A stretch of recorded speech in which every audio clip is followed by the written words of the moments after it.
For the second year in a row, I've put someone in the intro, and we do it in the summer, who ends up not really being someone that we talk about at all during the season. Last year was Tyler Van Dyke, Heisman Trophy candidate Tyler Van Dyke.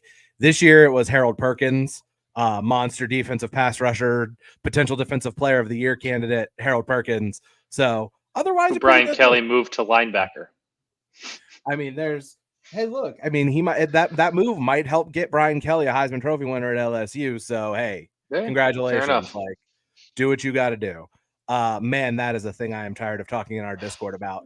It is just Heisman. Yeah, trying to figure it out. I mean, we're just gonna roll with it. So we're gonna do some jazz. Right now, there's basically it's three guys you can bet on. Nix is typically most books. Nix is the favorite. Daniel's the second favorite. They're both around even money. You know, Nix might be a little bit minus money. You can price shop it if you want to bet it. And then Michael Penix Jr. is like around 14-1 to win the Heisman Trophy. Yeah. And that number breaks my brain. And we'll talk about that game in detail in a little bit. But like that breaks my brain because is it really just a scenario where Michael Penix Jr. throws for 300 yards and 3 touchdowns against Oregon? They win that game and he wins the Heisman Trophy. Like that's a scenario that exists, right? Is it like that outrageous of an idea? Like, is the equity that Bo Nix has? My question is it like the momentum that Bo Nix has? Does everyone just suddenly say Jaden Daniels should be? Because like, let me back up for a second. My argument is this: if you're content right now to say if Bo Nix beats Washington, I'm voting for him to win the Heisman Trophy. Why wouldn't your opinion then be and it's contingent upon him winning that game, by the way. If they win that game, I'm voting for him, and that's the way I'm going to go. Why wouldn't you then just vote for Michael Penix Jr. when the case is basically the same? It's the best quarterback on a team that's going to be in the playoffs. So, like, that number hurts my brain, even though I think Jaden Daniels should win the Heisman Trophy. It makes no sense to me that those numbers would be that far off, because if Oregon is a 9, which I still think is ridiculous, I think they're a 9-point favorite now or whatever the hell it is. 9.5 this morning when I looked. I do not understand it. If he's a 9-point favorite, I understand that like Bo Nix should be a slight favorite in the Heisman then, or at least a little bit more than a slight favorite, because if your logic is winner of that game is the quarterback going to win the Heisman, okay. But for him to be, he's on DraftKings, he's minus 165. Penix is plus 1,600. Like, why am I not just sprinkling Penix right now at 16-1? Because if, like, again, I think Jaden Daniels should win the Heisman. I think he's been the best player in the country, and at this point, especially now that Michigan beat Ohio State and Marvin Harrison Jr. despite playing well didn't put up monster numbers, and we'll get to that. Didn't put up monster numbers and help them win a game. Like, Jaden Daniels has been the best player in the country. He's electric. And has LSU done some stat padding? Yes, but rightfully so. And I would be doing the same thing for him, especially with them not having a conference championship game to go to. He's the best player in the country. But like, if your logic is best quarterback on a playoff team, why is Michael Penix Jr. 16-1 and Bo Nix minus 165? That does not make any sense to me in the world, and I don't understand it. Because if Penix goes out and throws for 350 and 4 touchdowns, and Washington beats Oregon 38-28, why in the hell wouldn't you vote for Michael Penix Jr. if that's your logic? If you're a Bo Nix supporter right now, and I think the odds of him doing that are much shorter than plus 1,600. Yeah, that's kind of where the connection in my brain, and I've been thinking about this a lot all week. Because our Discord, the Discord's for the deep dive, but there's a college football channel.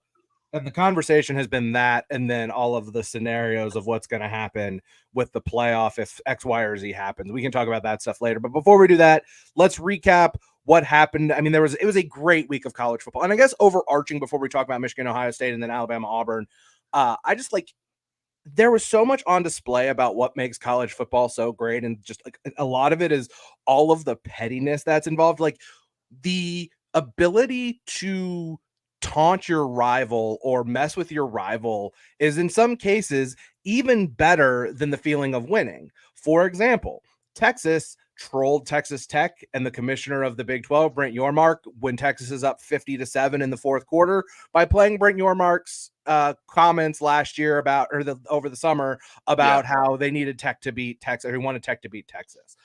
Oregon had the Michigan State. That was so. I saw your tweet about that. I was laughing my ass off. Hours after it was reported that Jonathan Smith was going to leave to take the Michigan State job. Like, absolute masterful trolling. And then there was the one from Virginia where Virginia Tech beat the ever-loving crap out of Virginia at Virginia in Charlottesville. And they came back out to the field after the game to take pictures. And so somebody in the not turf management, in the field staff turned the sprinklers on Virginia Tech while they were trying to take pictures on the field. It's that pettiness. It's funny. It's just all this little funny stuff that makes college football so great. And like, I actually got surprisingly choked up at the picture of the duck and the beaver mascot. Till next time, locked arm in arm. Like, it was just bittersweet. Maybe they keep the rivalry going. That hasn't been announced dead yet, has it? No, and that one's going to be a little bit more dicey, I think. Although, I mean, Washington, at least the mascots want to make it happen. Washington is the one suing. Is like the main school of the Pac-12 leaving teams. Pac-12 deserters is the word I'm looking for. The Pac-12 deserters, who's fighting this ruling that gave Oregon State and Washington State power over the remains of the Big 12, but like still feels a lot. Mickey said, well, Brian, first off, we'll come back to Brian, what Brian said. Mickey says, I'd love to get y'all's take on whether there's been an overcompensation for Stone being out for SMU. Mickey, I have thoughts on every single game this weekend, so stay tuned for that. Brian says Saturday was a college football fan's wet dream. I don't deny that. Friday too. Brian says, told y'all to take the game over, winky face. So Michigan 30, Ohio State 24. And the talking point coming out of this is that Ohio State needs to fire Ryan Day. All right, that's a little bit of an exaggeration. There's a lot of discussion about the status of what Ryan Day is as a head coach, what his future at Ohio State is. I don't really care when fans say, oh, hey, we should fire this guy or whatever. The fact that there are former players coming out of the woodwork is what's really interesting with regards to that. It doesn't matter. Like Gene Smith, the athletic director at Ohio State, he's retiring the summer of 2024. So Ryan Day is not going anywhere. Like that's going to be the next guy's decision. If they lose to Michigan next year at home for a fourth straight loss, that's a problem.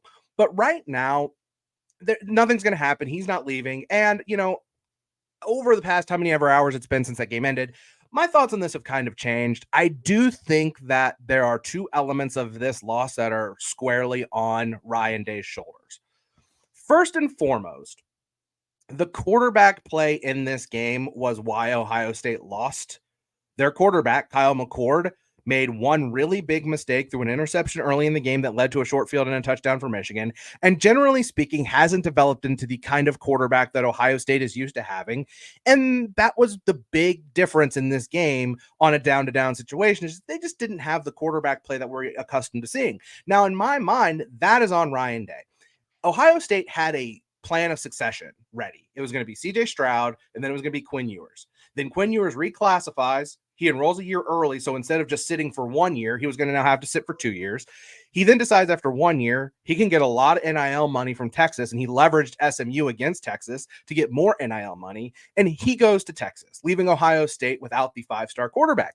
But Kyle McCord was still a top 50 recruit in the country. He wasn't some bum prospect that like a 3-star that they had to settle for. Like that's He was the 8th ranked quarterback in his class. Some quarterbacks who ranked behind him in his recruiting class, Jalen Milroe, Jackson Dart, Shedeur Sanders, and Preston Stone from SMU, who, if you look, their numbers are actually pretty similar. Preston Stone facing easier competition. Kyle McCord has better talent around him.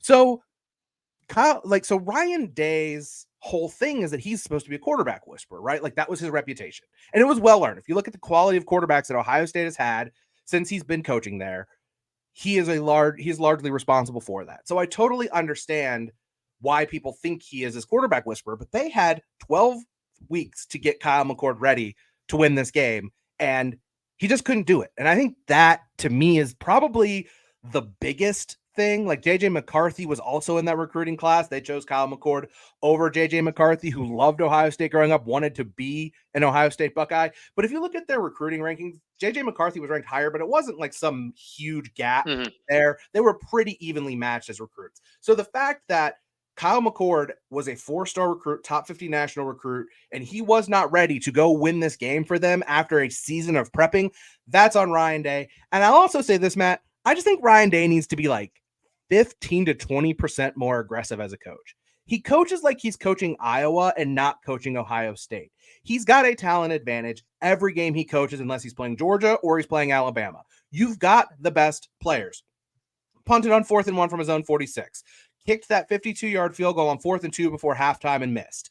And like played for the field goal And too. played for They the had some played- time to right. try and get closer, like make, probably not score a touchdown, but at least work for a closer field goal, and played for the field goal. It was like we talked about it. This, I hate when this happens. I don't like this. We talked about this. Don't give them the thumbs up for playing for the field goal. It's like the same thing we talked about leading up into this game, and then like last year he kind of coached the game scared a little bit, and then went into the Georgia game, let it rip, and you saw what happened. They probably win that game and win a national championship if Marvin Harrison Jr. doesn't get hurt.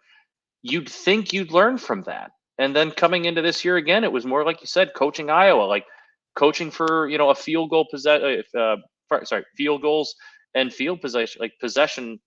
Jesus Christ, field possession, like type of game. And you have the best receiver in the country. You have a very good running back. You have a quarterback that you don't quite totally trust, but you have a very good tight end. You have a really good second receiver in a group. Like you have all these weapons, and you're trying to coach them into playing some 14-10 like slugfest, and that's not what you do. That's not what Ohio State does. Obviously, Ohio State needed to get tougher, and I think compared to last year's team, like this year's team is significantly tougher. They're built more for games in the trenches. But just because you can do that doesn't mean you should completely abandon what your team is built for. You should be going all out. You should be letting it rip, and then when you have to, run the ball 8 times in a row on a drive with Travion Henderson and play big boy football and go get the touchdown like you did. But you don't have to play 4 quarters that way.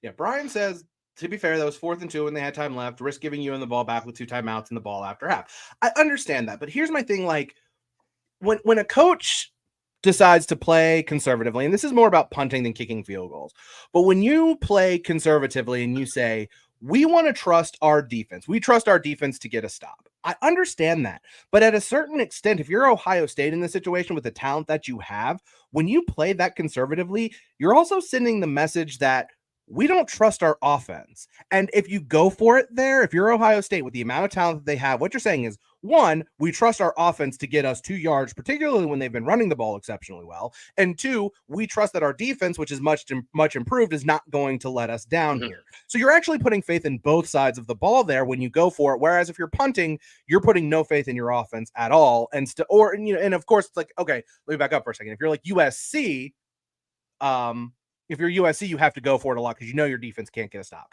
So let me back up for a second. My point is here, Ohio State is so good, or should be, on both sides of the ball, that if you're aggressive on offense, it's because you trust your offense to get you short yardage situations, and you trust that your defense is going to be able to get you stops when you need to get stops. And so for him to coach not to lose, as Brian also said, that's what it was. Michigan was 3 for 3 on 4th downs in the first half. The first play of the 4th quarter, they dial up that halfback pass for a big game that led to a field goal that made it a 10-point game. Like, Sharon Moore is the interim. I know Jim Harbaugh was doing all of the prep. I understand that. We talked about that last week.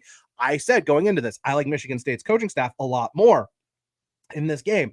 Sharon Moore coached circles around James Franklin and Ryan Day in a 3-week period. Like, that's impressive. That's a guy who's going to get a job down the line. And I think a lot of that, though, does have to do with the fact that Michigan has an identity, that Michigan believes in themselves. Like Zach Zenter, their best offensive lineman, he gets hurt, breaks his leg, carted off. Like, kudos to Ryan Day for going up to his family and sending his best regards while this was all going on. Apparently, I don't remember this, but Fox didn't show this, but there were reports after the game that immediately when they came to the field, Ryan Day went to go talk to them, which is awesome. Like, good on him. But Zach Zenter is their like leader, best offensive lineman. He gets hurt, and their offensive line plays better. And it's not saying that like it was like Zach Zenter was they just back or anything. They just elevated their level because that's the expectation. And those are the little things that matter. I mean, this was a game where I think there were only like 120 plays on offense. I think Michigan ran around 70. Ohio State ran 55. By the way, Ohio State had 55 plays on offense, targeted Marvin Harrison Jr. 5 times. I know that like it's tough, and I know Ibuka's really good, and I know they've got some good players, and the run game is really effective for them at times, but like, here's the thing, though. It's really not that tough. It's really not that tough, though. Yeah. It's like, it's just not. I know it you got to get everybody the ball, but he's the best football player in the country, and targeting him 5 times, in which I believe he had 5 receptions for 118 yards and a touchdown. I don't know, maybe a couple more times, just when you got a one-on-one matchup, maybe just put it up to him and see what happens, because you did that once and he got tackled and still caught the ball with one Yeah. arm. So like maybe try that again, or or not. That's fine too. But like it seems like Ryan Day, for whatever reason, like Brian says in the comments, coach is not to lose, coach is scared, coach is conservative, whatever you want to call it. And it seems to bleed over into the team a little bit. Like there were people saying that going into the tunnel at halftime for Ohio State too. Like the coaches were even silent, and like the players kind of had the feeling like that the coaches were holding back, not really letting them rip, and that's that seeps into players' heads that they're not really believed in, as opposed to I think Michigan's coaching staff did a great job of letting their players play and coaching to their strengths. And we haven't talked about the Ohio State defense yet, but I thought defensively they were fine. But on that last drive, especially when Michigan's just going to try and run the ball down your throat, load the box, bring pressure, and if they run up something play action, trust your DBs back there and make JJ McCarthy make a throw. Don't just kind of sit back and let them run 7 minutes off the clock.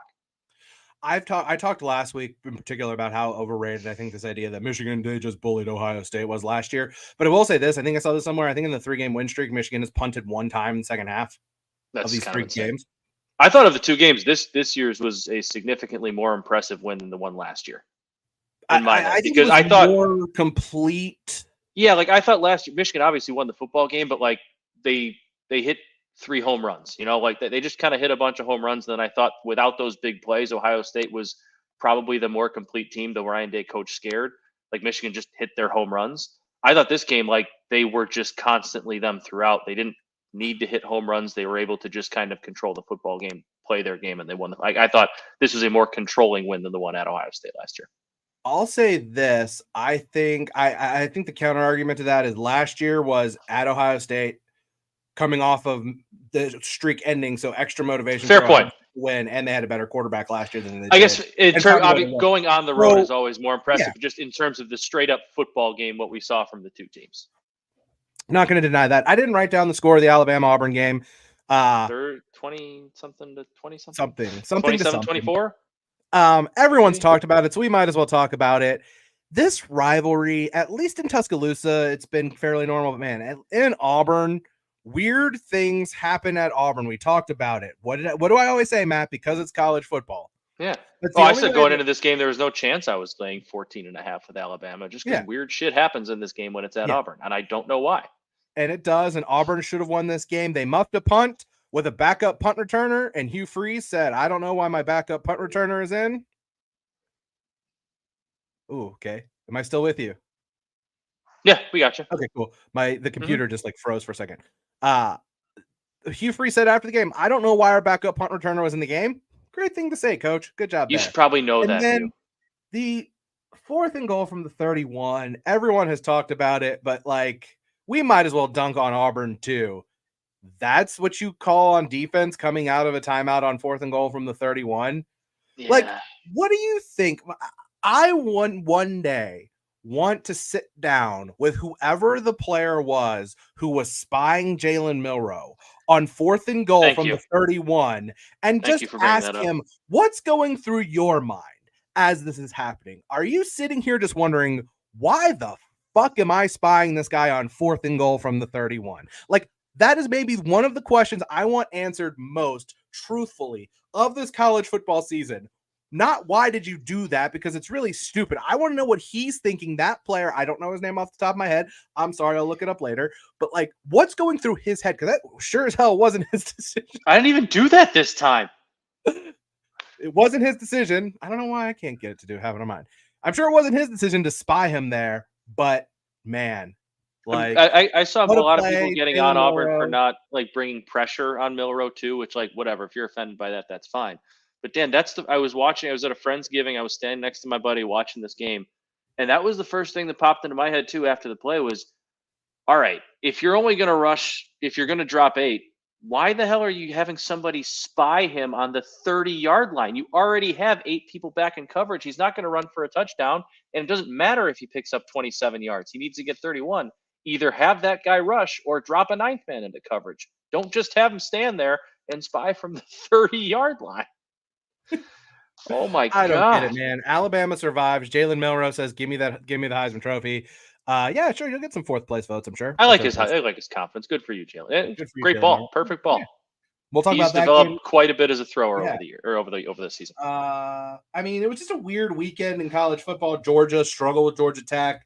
Oklahoma State Washington, almost losing to BYU. Oklahoma State really tried. Although that is, we talk about like trolling your biggest rivals. That was just like an epic 4-hour Yeah, that was troll job awesome. from Oklahoma State.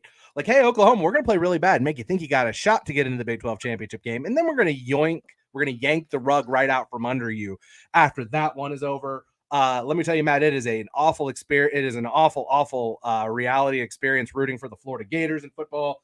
That was stupid. That was late in that game when Rodemaker got hurt. That was the most hilariously blatant targeting I've ever seen in my life. And it was two guys at the same time. Well, it's like one of those things. And Spencer Hall, EDSBS, on Twitter, who does Shutdown Full Cast, does a bunch of other stuff for ESPN and so on and so forth. He's a Florida grad. He said it. He goes, that was just one of those plays where, as a Florida fan, you know, as soon as Rodemaker takes off, the personal foul is coming. You know it's going to happen. And you're sitting there watching, and you're like, fuck, he's going to slide. He's going to get killed, and they're going to call the penalty.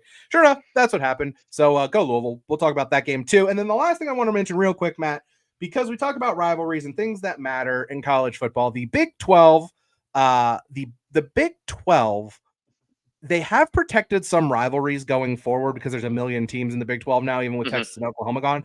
One of the ones they didn't protect was Farmageddon, which is the Iowa State, Kansas State rivalry, which has been played over 100 times. Like, those schools have played a lot. And like, there's a lot of like similarities there in those programs, their history and so on and so forth. And just beautiful. I don't know how much, because I don't know what you were watching. You sounded like you had plans on Saturday night, but I had it in the multi-view, snow globe. Oh, I was snow on the field. I did have that game on the TV. That was beautiful. Just beautiful. We need more of that in college football. Can I talk about one more beautiful thing from this college football Notre Dame weekend? beating Stanford? Oh no, I mean that was fine, but like whatever. That was on the Pac-12 network. Like nobody watched it. Iowa, Nebraska. My God. If you had under 24.5 like I did, what a day that was. That Friday was awesome. The cover looked dead in the wind. Nebraska's throwing 40-yard touchdown passes. You think it's over. It's 10-10 at halftime. And then just the most hilarious field position battle of all time. A defensive lineman interception, a backup kicker drilling the game winner when I thought it was going into overtime, and we cover the under 24.5. Oh, what a roller coaster the Iowa unders have been for me, but everyone's hit. They should Nebraska should just like hire an exorcist, a shaman, a voodoo priestess, like something, because I don't understand how this continues to happen in Nebraska football. It's like ever since the Flick 6 against Missouri, 96 or 7, whatever year that was, like their program has just suffered one like kick in the teeth after the other. You talk about having the rug pulled out from under you. Perhaps nobody over like the last 25 years has experienced that the way the Nebraska Cornhuskers have. All right, Matt, we have, I'm assuming, 10 conference championship games this weekend. I wrote down notes on all of them. We'll do Power 5 first, then Group of 5. We're just going to go chronologically in the order in which these games take place. The first one, Friday night from Vegas, baby. Oregon and Washington in the Pac-12 championship game. A rematch of the best game of the college football season. The first game closed Washington as a 3.5-point favorite at home. When I wrote this morning, Oregon was a 9.5-point favorite. Take away home field advantage from the first game, and that's still a 10-point swing in Oregon's favor. So the question is it an overcorrection? ESPN's SP Plus has Oregon winning this game by 8. The handicapping community feels pretty aligned with this number being in this range. So it felt like an overcorrection, but people who are smarter than I am say that this is about where it should be. Maybe it's a little bit, but I don't think 9.5 when the outcome's expected to be 8 by someone who's smart and I trust. I've got a lot of thoughts on this. So what do you think? I'm going to take Washington with the 9. Like I know that Oregon's played really good football since they lost to Washington. I do want to preface this by saying that, but I do want to say that Oregon did lose to Washington already in what was deemed it wasn't a lucky game. It was just a very good football game that Washington ended up winning. I know we're not in home. It's not a home. There's no home field advantages this time around. But like, if you look at Oregon's schedule, like since then, like they've won fairly dominantly, but like it's not like they've gone out and beaten very, awesome teams. Oregon State, obviously a good football team, but that game was over the second that the Michigan State news kind of happened. You knew that Oregon State was just, that wasn't really going to be much of a football game. They find out an hour before kickoff, essentially, that their head coach is leaving. That was always going to be a spot Oregon was going to roll. Washington's kind of been playing better the last couple weeks. Like, Washington State wasn't a great performance, but rivalry game again, like, those things are weird. I just don't understand why there's this perception that, and I think both are very good football teams, but I don't understand why there's this perception that Oregon's playing that much better of football than Washington right now, because Washington's still winning football games. Again, they haven't been as good since the Oregon game, but they're still playing. They're winning football games, and they've done so against some pretty decent teams down the line. Should Oregon be favored? Yeah, I think Oregon should be favored, but 9 points is kind of ridiculous. So, like, I get it to some degree. I disagree with the assessment that, I mean, Washington's winning games, but like, they gave up 42 points to USC and won by 10. That was their biggest win since that game. Ugly game against Arizona State. Ugly win against Stanford. Should have beat Utah by more if the kid doesn't fumble the interception on the 3-yard line. But like, Utah's not the team people thought they were, and Oregon also blew them out in Salt Lake City. It is encouraging, no doubt, that Washington's defense is coming off 2 good performances, but it's fair to wonder if that's signal or if that's noise. The offense wasn't in sync. It really wasn't, and there's some questions about health and just some of the issues with that skill position group at Washington. Jalen McMillan got off to a great start, but hurt his knee against Michigan State, tried to give it a go a couple of times, finally got cleared. He came back for the Washington State game, had 5 catches. How healthy is he? If he's healthy, if he's like fully able to go and give them a lot of good reps, he's a difference maker for them. Jalen Polk stepped up with him out, but suddenly he's in a real bad slump. No catches, 10 targets, 2 drops over the last 2 games. Had a big drop again this week. Dylan Johnson emerged. We talked about him as a legit running back threat. He had his foot stepped on against Oregon State. He was in a walking boot all week last week. Still played. Don't know how that's going to linger. Oregon's rush defense is probably the one mild weakness that they have, but they've been so good as of late. 9.5 is a lot. If they win, like, if it's a late, they win by 10, that's fine. It feels like 35, 28, 42, 35-ish to me. Yeah, I think this is a 1-score game. I'm not sure who's going to win it. I would have Oregon favored, but I just don't like the perception that somehow Washington, I mean, I know they, again, haven't played as well since the Oregon game, but I think they've rallied a little bit the last couple of weeks, especially that Oregon State game. I thought I was very impressed with them in that spot. And I don't think they're getting the respect that they deserve. I think that I understand that sentiment. I just like the smart handicapping community saying that this should be around that number is what kind of spooks me there. And I'm not smart. Well, then neither am I. The Big 12 championship game from Arlington, Texas, Jerry World, Oklahoma State, taking on the Texas Longhorns. Another one where the line is very big, and every number from every handicapper I've seen suggests that Texas still not favored by enough, but I would not bet Texas for my life in this game. This game is a great test of whether or not you're an optimist or a pessimist as a Texas fan. Why? Consider this. Bill Rajeski, who is CFB_data on Twitter, he posted this yesterday. Based on post-game win expectancy, Oklahoma State was the luckiest team in college football this season. They had 4.8 expected wins and finished 9-3. So, does the run of good luck continue against the team they've beaten 6 of the last 8 times they've played and against whom they almost always play games with high variance? Or does the fact that Texas has a hell of a lot more to play for and has significantly more talented team mean that this game has the inevitable outcome, even if Texas can sometimes take a roundabout way to get there, as we saw against TCU, against Houston, against Kansas State? Once again, Matt, we're playing the game that is sweeping the nation. Can Texas score in the red zone? Here's a list of teams with lower red zone touchdown percentages this season than Texas. Iowa, Louisiana Monroe, Kent State. That's it. That's the list. Oklahoma State is middle of the pack when it comes to stopping teams from scoring in the red zone, but they've been great at keeping teams out of the red zone, just 32 possessions in 12 games, which is 6th best in the country.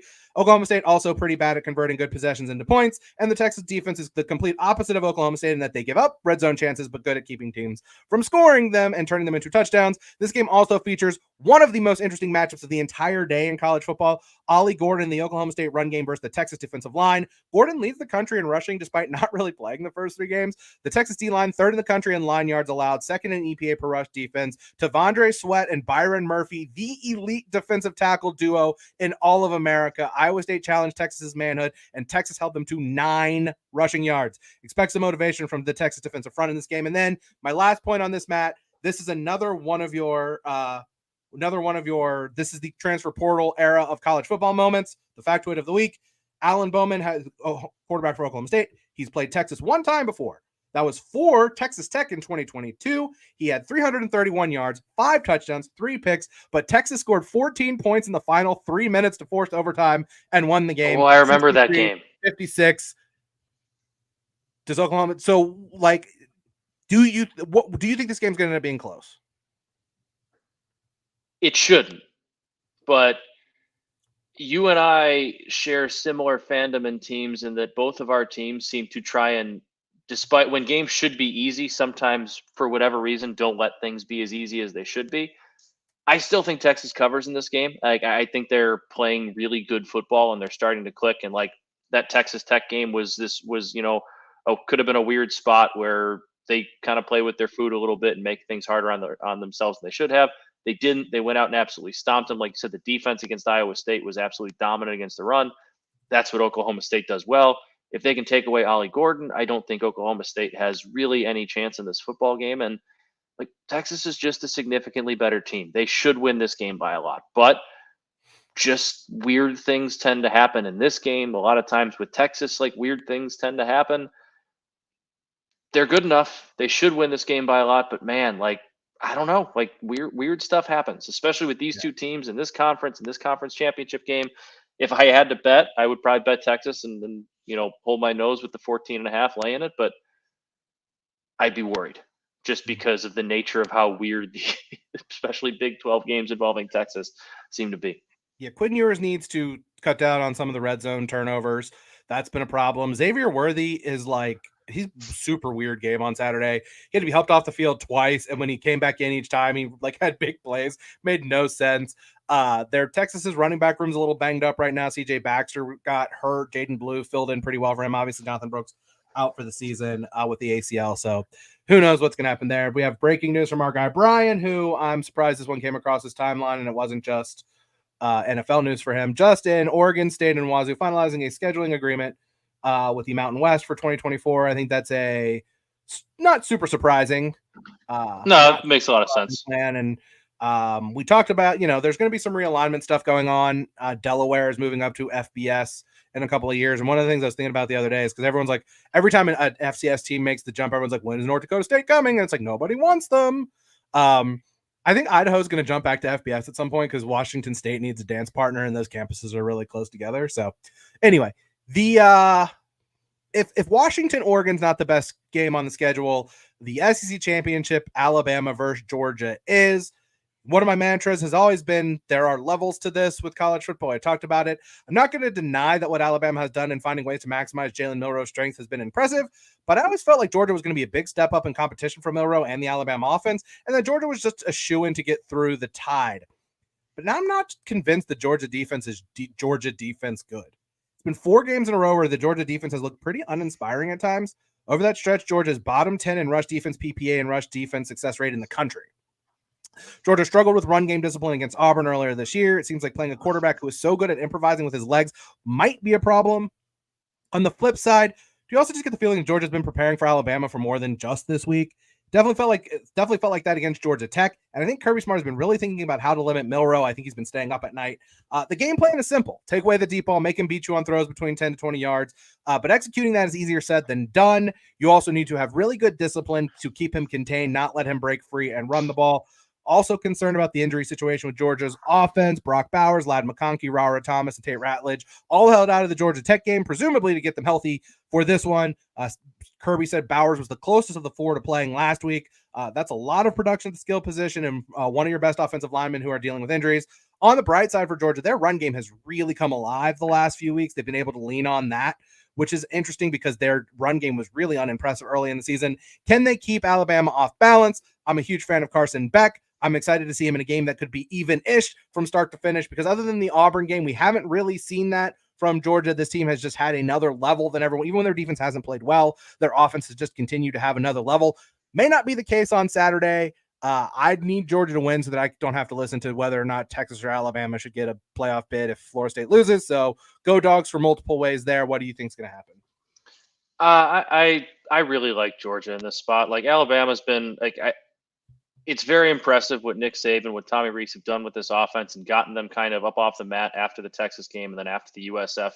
Like it's hard to. I know we're calling it was a win, but that debacle, whatever the hell that was, like it's been an impressive coaching job to get the most out of Jalen Milroe, to get the most out of this team, which is still incredibly talented, but one of the least talented Alabama teams, at least at skill positions we've seen in a while, with an offensive line that has been suspect at times this year, to be nice. Um, Again, great job coaching them. Awesome being here. I think I'm now sitting on like a plus 450 ticket because I gave out in the SEC preview show Georgia over Bama in the SEC championship game at like plus 450. That said, like I think Georgia's just rolling right now. Like the Missouri game was the last one where even that was like kind of somewhat of an iffy-ish performance. I don't really count the Georgia Tech one because they were missing so many people. They got out to kind of a big lead, let Georgia Tech kind of come back into it, but whatever. Like they still beat Missouri by 9 points. I think Missouri is a very good football team. They absolutely annihilated an Ole Miss team that can run the football, that can throw the football. Like Georgia's run game, like you said, is coming around. The Tennessee game, they let up a touchdown in the first play of the game and then absolutely dominate them at home or on the road, I should say, in Neyland Stadium. I think Georgia's just playing really good football, and I think the last couple of weeks have been just making sure we're healthy for Alabama, get everybody back full strength there. It's been a great year for Bama, but this just isn't the team for me that's going to go beat Georgia, and I think Georgia's starting to round into form. I mean, maybe I'm just a little worried about Georgia. Who knows? The ACC championship game from Charlotte, Louisville, Florida State, 8 p.m. on ABC. As a Texas fan who needs Florida State to lose, I'll say, if nothing else, I expect Louisville to be a better coached and more disciplined team than Florida was. That's establishing a pretty low bar. Rodemaker did enough against Florida. I'm not sure if he's good or not, but when you have Keon Coleman, Johnny Wilson, and Jaheim Bell, it helps any quarterback. I think this game comes down to which team can take the most pressure off their quarterback with the run game. Florida State has a quarterback who hasn't played a lot. Louisville has Jack Plummer, who, to his credit, is 25th in the country in passing efficiency, which is better than I would have expected. But do you really want this game coming down to Jack Plummer having to make throws? FSU has an elite pass defense by any metric, but their run defense has been shaky at times. Jawar Jordan is a very good running back. My interest in this game depends entirely on what happens at noon in Arlington, Texas. If Texas loses, I'm probably just going to go take a long walk on Saturday night. If Texas wins, go Cards. Isn't that what they do? I think so. I think it's the two fingers. I think. Yeah. I'm big on. I shouldn't say I'm big on. I have no idea what's going to happen in this game. I truly don't. This one I have just no feel on because I don't know if last week was for Florida State. Backup quarterback on the road rivalry game against an inspired team not playing very well, or if it's Rodemaker's not all that good. I don't really know what to expect against a Louisville team who also is now coming off a bad loss to Kentucky. Against again rivalry spot, but a team that's good, not great, one that they had everything to play for and they fell flat on their face and lost at home.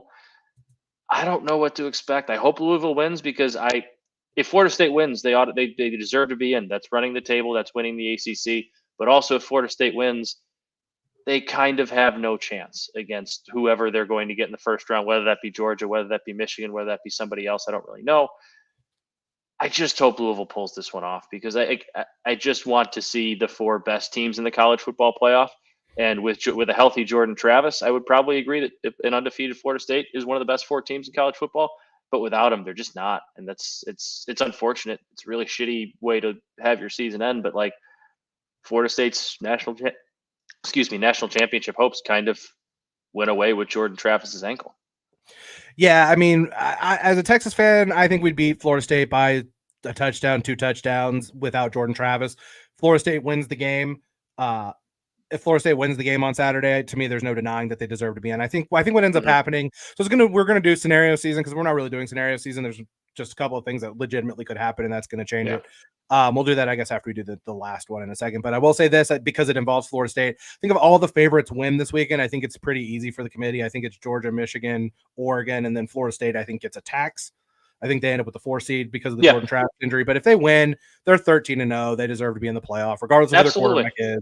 It is what it is. Yeah, I mean, I think just like it's and it's good. They're going to use that as motivation. Like they're going to use that as motivation. Like I know, like, hey, we win, we're in. But like, I think they're going to hear that people don't want them in without Jordan Travis. that they get killed by Georgia. And I think that's probably not a good thing for Louisville, but I think Brom's a great coach.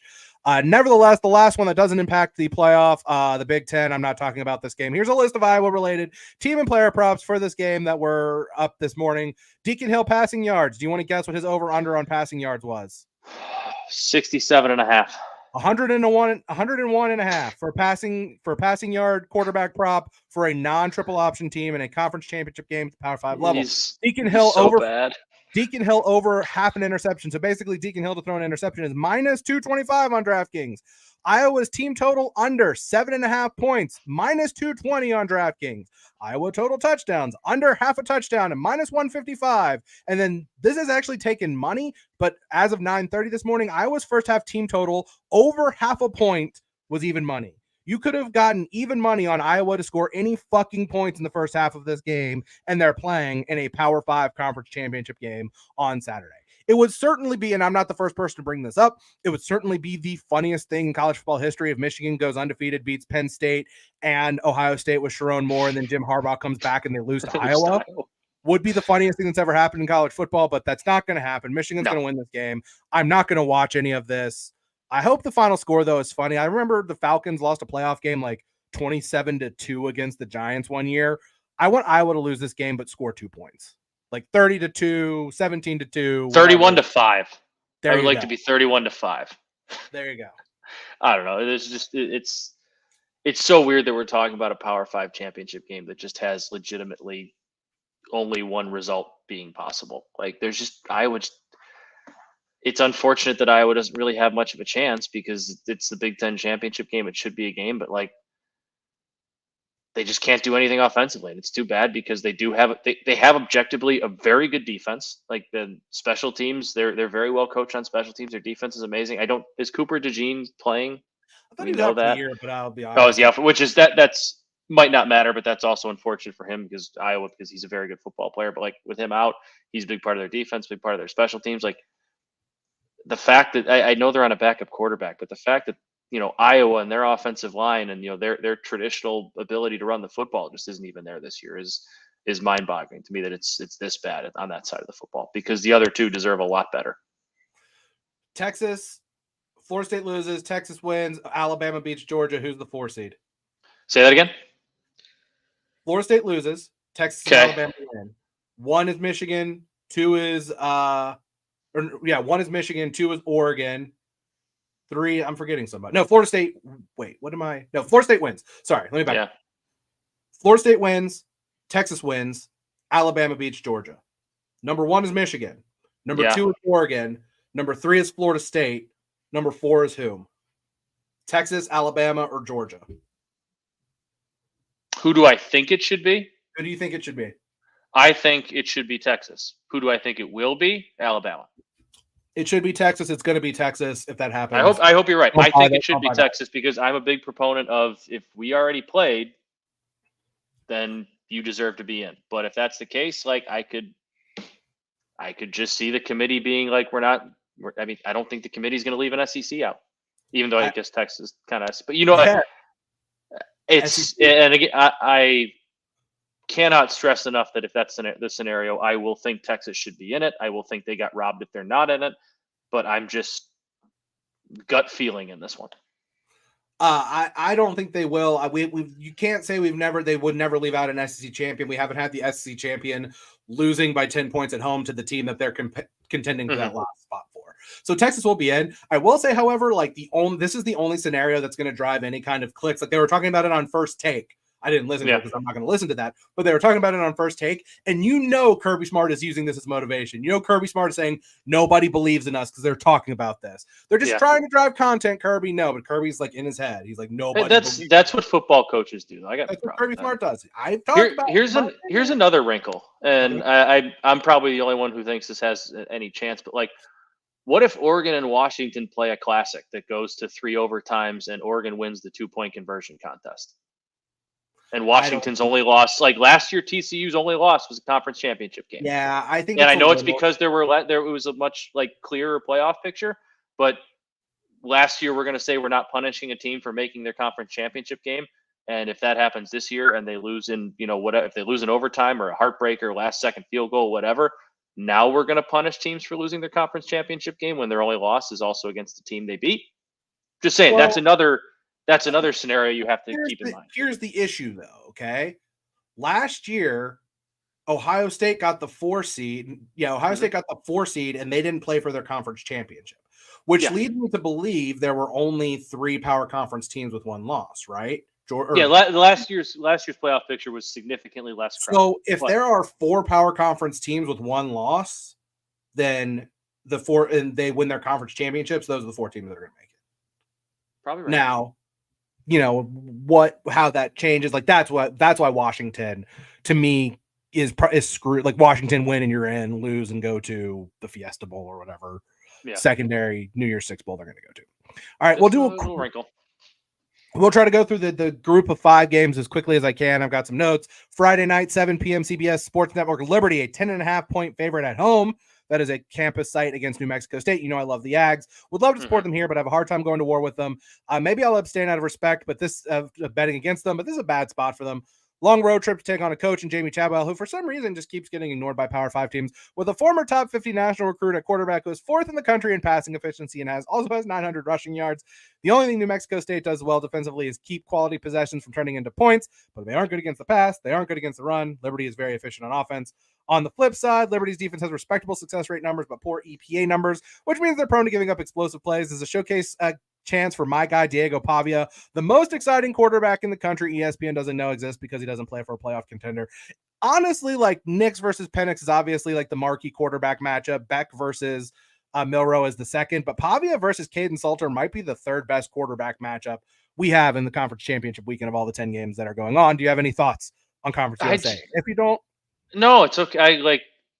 Liberty should win, and every part of my body says you should bet on Liberty and think they're going to win, except for kind of like my heart. Like I love New Mexico State. I love Diego Pavia. I love Jerry Kill. Like, I don't know. I can't not.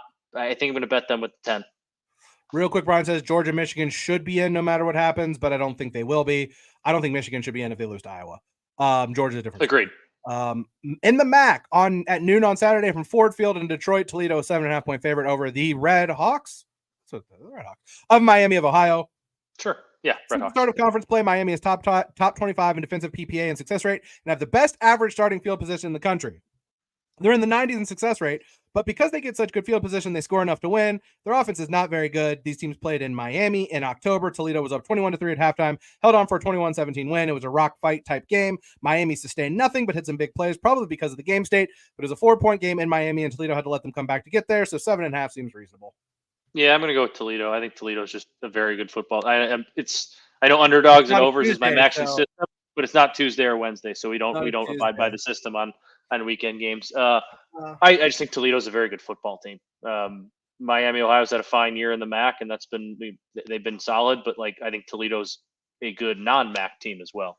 I think there's too much talent there. I think they win this game by a couple touchdowns. No, the market adjusted on Miami. I wanted to look to see how their unders were, but I guess the books kind of figured out on them.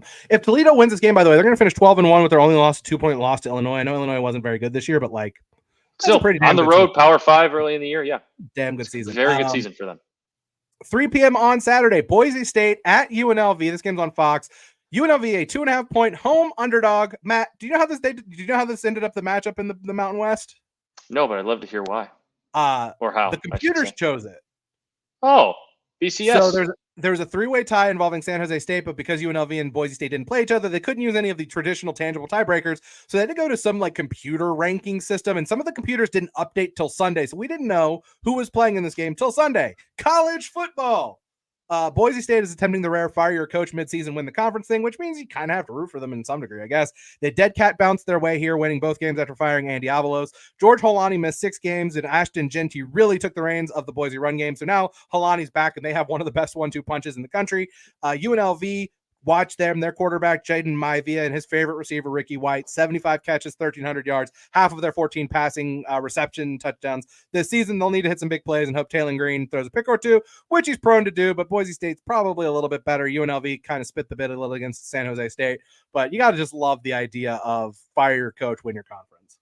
Yeah, I'm going with the over. I don't know. I don't have I shouldn't say I don't know. I don't have enough feel on either side.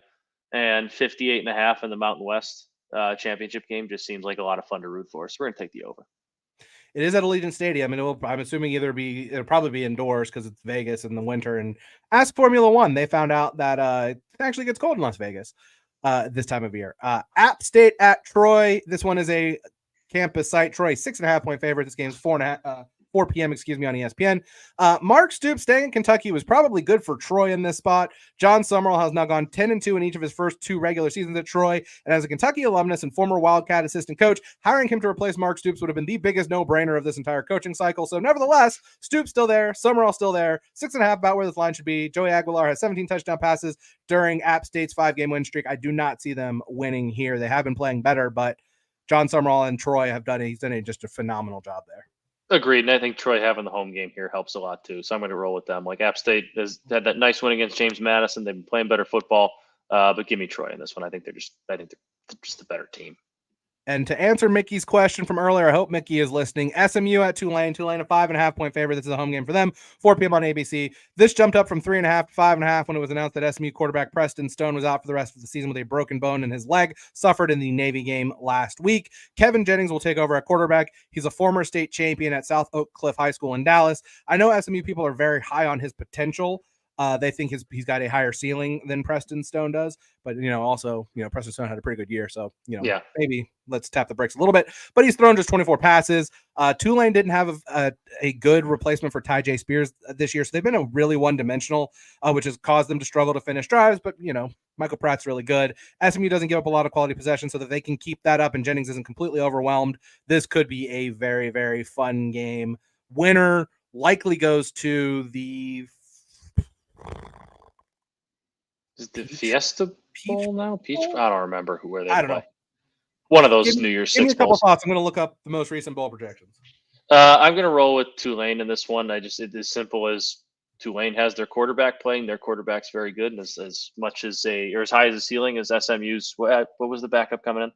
I know Preston Stone's went out. Who's the SMU backup playing? Kevin Jennings is the starting. As much as they like his ceiling over there, like I said, he's only thrown 24 passes on the year. Give me the experience. Give me Tulane, a team that's also been here before. They've gotten themselves to a Cotton Bowl against USC. Like they know how to win in these spots.